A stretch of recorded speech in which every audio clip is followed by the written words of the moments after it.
In 1930, the community of Mobile, Iowa bid $8,000 for the honor of hosting the Woodbury County Fair. And now, 86 years later, that's where we find our Lynette Grant, who joins us live now from the fairgrounds in Mobile and the fair. Lynette?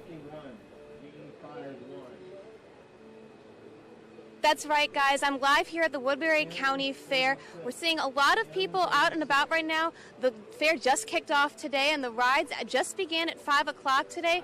And we got a chance to walk around and see just how much Woodbury County Fair has to offer to fairgoers.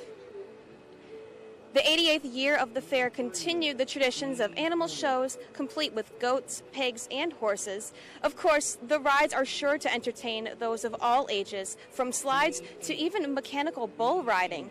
And of course, the food is always sure to please, with many options like funnel cakes, barbecue, cotton candy, and even ice cream. It's a tradition that many in Siouxland look to each year. It's where I can get together with my friends and we can walk around and have fun. It's fun, and I like the rides, and I like doing stuff. People come here, they reconnect with some of the friends that they had when they were in 4-H or FFA, or friends that they made throughout the fair through the years, and also a chance to make some new ones. Now, the fair runs through Sunday night with many upcoming events for the whole family, including a truck demolition derby Wednesday night, as well as the Woodbury County Fair King and Queen contest Wednesday night as well. Now, throughout the next few days, Thursday, we see those the kids coming in free tomorrow and veterans free on Friday. But for now, reporting at the Woodbury County Fair, guys, back to you. All right, thank you very much, Lynette. 130 years to the day after one of Sioux City's most infamous murders, a local church is honoring the victim of that crime. A ceremony to honor the Reverend George Haddock is about to get underway near the site of his murder at 4th and Water Streets. And tonight, that story is first on Fox. Cornerstone World Outreach Church recently paid for the installation of a statue commemorating Haddock, who was killed August 3rd, 1886. It's believed the so-called fighting preacher was killed for his strong stance against alcohol. Our Lynette Grant joins us live now from the site of that memorial. Lynette, what's planned for tonight? Larry and Diana, the service tonight will include a ceremonial firing of the same type of pistol that killed Reverend Haddock and the presentation of a medal to his descendants.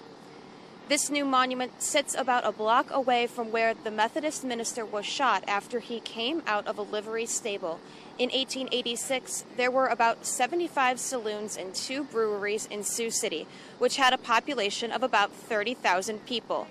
The new monument has been in the works since May, when Cornerstone World Outreach first proposed buying this city-owned parcel of land at West 3rd and Wesley Parkway to host the statue.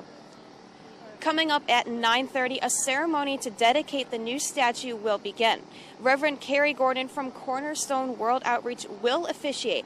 Now, everyone is welcome to attend, but you are asked to bring lawn chairs and carpool, as parking in this part of town is quite limited. Reporting live in downtown Sioux City, I'm Lynette Grant. Back to you in the studio. All right, thanks, Lynette. 130 years to the day after one of Sioux City's most infamous murders, a local church is honoring the victim of the crime. A ceremony to honor the Reverend George Haddock is now underway near the site of his murder at 4th and Water Streets. And tonight, that story is new at 10. 130 years ago, this was the sound that rung out in this valley.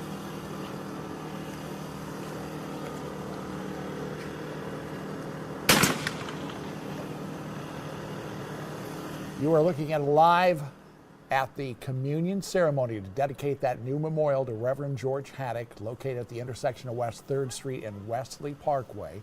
Now, Haddock was shot to death at about this time of night in 1886 as he came out of a livery stable in West 4th Street.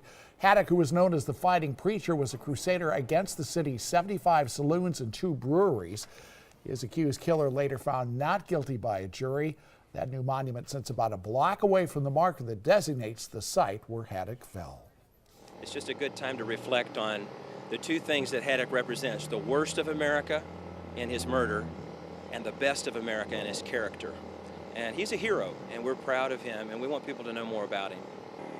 As you just saw, tonight's memorial dedication included a ceremonial firing of a pistol similar to the one that killed Reverend Haddock and the presentation of a medal to one of his descendants who still lives in South Sioux City.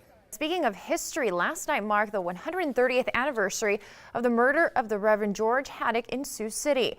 A new statue honoring the anti-alcohol preacher was dedicated in a special service, which included a member of Haddock's family. Earl Haddock of South Sioux City says the Reverend was either a brother or a cousin of his great-grandfather.